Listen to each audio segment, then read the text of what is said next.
ఇటు కడప పటేల్ రోడ్లో దారుణం చోటు చేసుకుంది. కాబోయే భర్త వేధింపులు తట్టుకోలేక ఒక యువతి బలవన్మరణానికి పాల్పడింది. తట్టుకోలేకే ఆ ప్రాణాలను తీసుకున్నది ఆ యువతి. ప్రొద్దుటూరుకు చెందిన టెకీ షాజహాన్తో యువతికి నిశ్చితార్థం జరిగింది. ఎంగేజ్మెంట్ నుంచి ఇద్దరి మధ్య ఫోన్ కాల్స్ అలాగే చాటింగ్ జరుగుతూ ఉండేది. ఎంగేజ్మెంట్ అయినప్పటి నుంచి యువతికి వేధింపులు మొదలయ్యాయి. నాకు గర్ల్ ఫ్రెండ్స్ ఉన్నారు, నువ్వంటే ఇష్టం లేదని, నిన్ను చూస్తే నాకు ఫీలింగ్స్ రావట్లేదంటూ ఆ యువతితో షాజహాన్ చాటింగ్ చేసేవాడు. మొదట్లో జోక్ చేస్తున్నాడంటూ పట్టించుకోలేదు ఆ యువతి. కానీ పదే పదే అనడంతో మనస్తాపానికి గురై ఆ యువతి మృతి చెందింది. ఇంట్లో పోలీసులకు దొరికిన 12 పేజీల చివరి లేఖ. ప్రస్తుతానికి పోలీసులు కేసు నమోదు చేసుకొని దర్యాప్తు చేస్తున్నారు. ఇటు షాజహాన్ అలాగే ఆ మహిళకి సంబంధించిన ఫొటోస్ని మనం చూడొచ్చు. ఇటు ఎంతో హ్యాపీగా ఎంగేజ్మెంట్లో హ్యాపీగా ఉన్నట్టు కనిపిస్తుంది. ఎంతో అందంగా కూడా ఉంది ఆ అమ్మాయి. మరి షాజహాన్ తనని ఎందుకు అంతగా వేధించాడు, ఏ విషయం గురించి? అంతగా ఇష్టం లేకపోతే ఎంగేజ్మెంట్ చేసుకోవాల్సిన అవసరమే ఉంది. చేసుకున్న తర్వాత అంతగా ఇబ్బంది పెట్టాల్సిన అవసరమే ఉంది. 12 పేజీల్లో ఆ అమ్మాయి మరి ఏం విషయాలు బయటకి వెలుగులోకి తీసుకురావాలని ప్రయత్నం చేసింది చనిపోయే ముందు? దీనికి సంబంధించి మరింత డీటెయిల్గా మాట్లాడుకునే ప్రయత్నం చేద్దాం. మా ప్రతినిధి కిషోర్ అందుబాటులో ఉన్నారు. కిషోర్తో మాట్లాడి తెలుసుకునే ప్రయత్నం చేద్దాం. కిషోర్, ఇక్కడ ఆ కపుల్ని చూస్తే చాలా బ్యూటిఫుల్గా, ఆ అమ్మాయి చాలా అందంగా ఉంది. అంత మంచిగా ఉన్న అమ్మాయిని ఎందుకు అంతగా టార్చర్ చేశాడు షాజహాన్? 12 పేజీల లేఖలో ఇటు ఆ యువతి ఏం చెప్పుకొచ్చే ప్రయత్నం చేసింది? కళ్యాణ్, కాబోయే భర్త వేధింపులు తాళలేక ఓ యువతి ఆత్మహత్య చేసుకున్నటువంటి ఘటన కడప నగరంలోని పటేల్ రోడ్లో చేసుకొస్తుంది. నాకు గర్ల్ ఫ్రెండ్స్ ఉన్నారు, నువ్వంటే ఇష్టం లేదంటూ కూడా ఒక రకంగా వేధింపులకు గురి చేయడంతో తీవ్ర మనస్తాపానికి లోనైనటువంటి రెహనా తన ఇంట్లో ఉన్నటువంటి ఫ్యాన్ గురేసుకుని ఆత్మహత్య చేసింది. అయితే ఇటీవల ఏదైతే ఫిబ్రవరి 15వ తేదీన రెహానాకు అదేవిధంగా పొద్దుటూరుకు చెందినటువంటి ఏదైతే ఐటీ ఉద్యోగి అయినటువంటి షాజహాన్ కు నిశ్చితార్థం జరిగింది. నిశ్చితార్థం జరిగినప్పటి నుంచి కూడా వీరి మధ్య తరచుగా ఫోన్ సంభాషణలు జరుగుతుండేవి. అంటే తరచుగా జరుగుతున్నటువంటి నేపథ్యంలో ఒక్కసారిగా ఏదైతే తనకు గర్ల్ ఫ్రెండ్స్ ఉన్నారు, నువ్వు అంటే ఇష్టం లేదు, నిన్ను చూస్తుంటే నాకు ఫీలింగ్స్ కలగట్లేదు అన్నటువంటి భావన అటు తరచుగా మాట్లాడుతున్నటువంటి. అంటే మొదట్లో మాట్లాడినప్పుడు తనను ఆట పట్టించేందుకు ఈ విధంగా చేస్తున్నాడని భావించినటువంటి ఆ యువతి ఆ తర్వాత పదే పదే ఈ విషయాన్ని చెప్పడంతో ఒక్కసారిగా మనస్తాపం చెందింది. మనస్తాపం చెందినటువంటి రెహనా తను ఆత్మహత్య చేస్తున్నటువంటి పరిస్థితి. అయితే ఇటీవల కాలంలో తను ఎంఎస్సీ పూర్తి చేసుకుంది. ఎంఎస్సీ పట్టాను కూడా అంటే ఒక రకంగా గవర్నర్ చేతుల మీదుగా కూడా పట్టా అందుకున్నటువంటి పరిస్థితి. అలాంటి పరిస్థితి నేపథ్యంలో ఒక్కసారిగా తన కూతురు ఆత్మహత్య చేసుకోవడం కూడా అటు తల్లిదండ్రులు కూడా తీవ్ర వేదనకు గురవుతున్న పరిస్థితి. మరోవైపు ఏదైతే తను ఆత్మహత్య చేసుకున్నటువంటి ఇంట్లో దాదాపు 12 పేజీల సూసైడ్ నోట్ కూడా పోలీసులు ఇప్పటికే స్వాధీనం చేస్తున్నట్టు తెలుస్తుంది.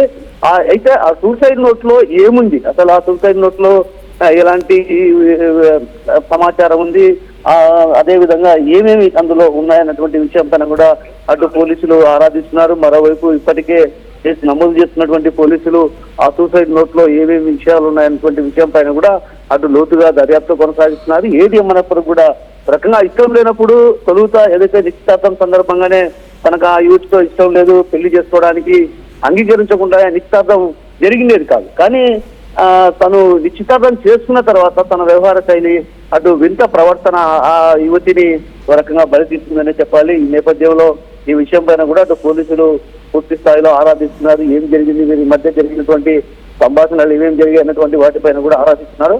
అదేవిధంగా వారి మధ్య జరిగినటువంటి చాటింగ్ సంభాషణ ఏదైతే ఉందో దాన్ని కూడా వెలికి తీసి ఆ తర్వాత దీనిపైన ఒక తీవ్రంగా అటు ఏదైతే చర్యలు తీసుకున్నటువంటి అవకాశాలు స్పష్టంగా కల్పిస్తున్నాయి కదా. అయితే కిషోర్, ఇటు ఆ మహిళకు సంబంధించిన తల్లిదండ్రులు కానీ కుటుంబ సభ్యులు కానీ వాళ్ళు ఏం చెప్పుకొస్తున్నారు? ఇప్పటికే ఏదైతే రెహనా మొదటి నుంచి కూడా చదువులో చాలా బాగా చదువుకునేది, మంచి ప్రావీణ్యాలు, అంటే ఉత్తీర్ణత, అంటే తను ఎక్కడ ఏది పెట్టుకున్నా కూడా అంటే ఒక రకంగా కృషి పట్టుదలతో దేన్నైనా సాధించగలేదు.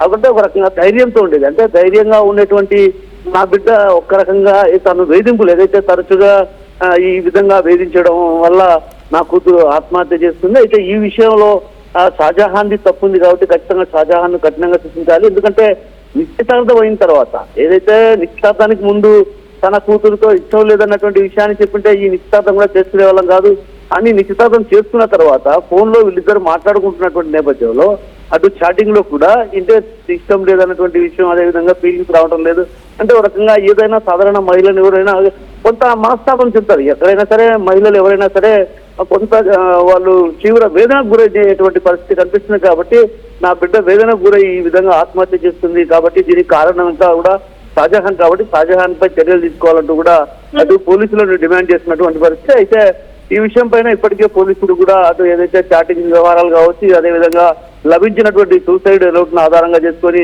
షాజహాన్ ని కూడా 1-2 రోజుల్లో అరెస్ట్ చేసే అవకాశాలు కూడా స్పష్టంగా కనిపిస్తున్నాయి. Right Kishore, thanks for the latest update. మొత్తం మీద ఇటు షాజహాన్ తను వేధించడం వల్లే ఇటు ఈ మహిళ చనిపోయినట్టు తెలుస్తుంది. ఆ మహిళ ఎంత అందంగా ఉంది, అందంగా ఉన్న ఆ మహిళని, ఆ యువతిని షాజహాన్ నాకు నువ్వు నచ్చట్లేదు, నిన్ను చూస్తే నాకు ఫీలింగ్స్ రావట్లేదు, నాకు ఇతర మహిళలు వేరే గర్ల్ ఫ్రెండ్స్ కూడా ఉన్నారు, వేరే మహిళలతో కూడా నాకు సంబంధాలు ఉన్నాయంటూ మొదటి నుంచి చెప్పుకొచ్చాడు. అంటే ఒక ఎక్స్ట్రా మ్యారిటల్ రిలేషన్షిప్ని ఎస్టాబ్లిష్ చేసే ప్రయత్నం చేశాడా? ముందు నుంచే నాకు వేరే రిలేషన్షిప్ ఉంది అంటూ ఆ అమ్మాయికి కొంత ఫీడ్ చేసి పెళ్లి చేసుకొని ఇతర మహిళలతోనే ఉండాలని ప్రయత్నం చేశాడా? కానీ ఏది ఏమైనా కూడా ఎంతో అందంగా ఉన్న యువతిని తనని మరి అందంగా లేవు, నిన్ను చూస్తే నాకు ఫీలింగ్స్ రావట్లేదు అంటూ తను ఎలా మాట్లాడాడో అర్థం కావట్లేదు. మరీ ముఖ్యంగా పెళ్ళి అంతగా ఈ అమ్మాయి అంతగా ఒకవేళ నచ్చకపోయినా ఇష్టం లేకపోయినా మరొక మహిళతో మరి పెళ్లి చేసుకోవచ్చు కదా, తను ఇష్టపడిన మహిళనే పెళ్లి చేసుకోవచ్చు కదా, తినని వేధించాల్సిన అవసరం ఏముంది? ఇంత దారుణానికి పాల్పడాల్సిన అవసరం ఉంది? ఈవెన్ ఆ యువతి కూడా మరి ఎంగేజ్మెంట్ అయినప్పటికీ ఆ యువతి మరి ఈ వేధింపుల నుంచి తన తల్లిదండ్రులతో కానీ తన అన్నదమ్ములతో కానీ మాట్లాడి ఈ ఎంగేజ్మెంట్ని క్యాన్సిల్ చేసుకుంటే సరిపోయేది కదా, తన ప్రాణాలు తీసుకోవాల్సిన అవసరం ఏముంది? మొత్తానికైతే ఏదో ఇతర కారణాలు కూడా ఖచ్చితంగా ఉండే అంటే ఆ అమ్మాయి కూడా ఒక 12 పేజీల లెటర్ని కూడా రాయడం జరిగింది. ఆ 12 పేజీల్లో మరి ఏం వివరాలను ఉంచిందో, ఆ 12 పేజీల వివరాల్లో మరి పోలీసులు ఇన్వెస్టిగేషన్ చేసిన తర్వాతనే షాజహాన్ అలాగే యువతి మధ్య జరిగిన కాల్ కాన్వర్జేషన్స్ కానీ అలాగే ఆ చాట్లో ఆ నిజాలని బయటికి రావాల్సింది ఉంది. కఠినంగా షాజహాన్ని శిక్షించాలి, తమ కూతురు ఇలా చేసుకోవడానికి షాజహానే అన్ని రకాలుగా కారణం అంటూ ఇటు తల్లిదండ్రులు కూడా చెప్పుకొస్తున్నారు. ఒక విషాద సంఘటన అని చెప్పొచ్చు. ప్రొద్దుటూరుకి సంబంధించిన ఒక సాఫ్ట్వేర్ ఇంజనీర్ షాజహాన్ యువతితో నిశ్చితార్థం చేసుకొని ఆ నిశ్చితార్థం తర్వాత ఎంగేజ్మెంట్ నుంచి ఇద్దరి మధ్య ఫోన్ కాల్స్ అలాగే చాటింగ్, ఎంగేజ్మెంట్ అయినప్పటి నుంచి మరి ఆ యువతిని వేధించడం, నాకు గర్ల్ ఫ్రెండ్స్ ఉన్నారు అంటూ చాలాసార్లు పదే చెప్పుకుంటూ వచ్చాడు. మొదట ఆట పట్టిస్తున్నాడని అనుకుంది, కానీ నిజంగానే తనకి వేరే యువతులతో మరి సంబంధాలు ఉన్నాయా? పదే తనని హింసించడంతో ఇటు యువతి బలవన్మరణానికి పాల్పడింది. ఇంట్లో పోలీసులకు 12 పేజీల తన చివరి లేఖ లభించింది. ఆ 12 పేజీలని ప్రస్తుతానికి పోలీసులు దర్యాప్తు చేస్తున్నారు. కేసు నమోదు చేసుకొని షాజహాన్కి సంబంధించి ఇలాంటి వ్యక్తులను ఏం చేయాలి అన్న దానిపై మీ అభిప్రాయాలు ఏంటనేది కింద కామెంట్ రూపంలో తెలియపరచండి.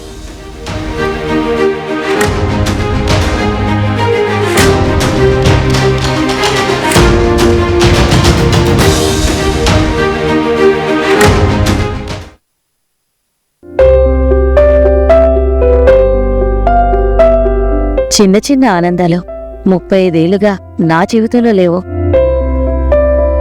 35 ఏళ్లుగా నేను డైపర్లలో బ్రతికాను. 6 సెంటీమీటర్ల ఫిస్టులా నా మూత్రాశయంలో లీకు కారణమైంది. ఎవరూ నాకు సహాయం చేయలేకపోయారు. AINUలో వైద్యులను కలిసే వరకు. అక్కడ వారు రోబోటిక్ శస్త్రచికిత్సతో నాకు పరిష్కారం ఇచ్చారు. వారు నా ఆత్మవిశ్వాసాన్ని కూడా తిరిగిచ్చారు. Precision care makes it possible.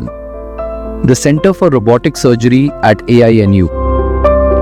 148 plus student-led startups, 11 exited startups, 12 cash flow positive startups. KL deemed to be university.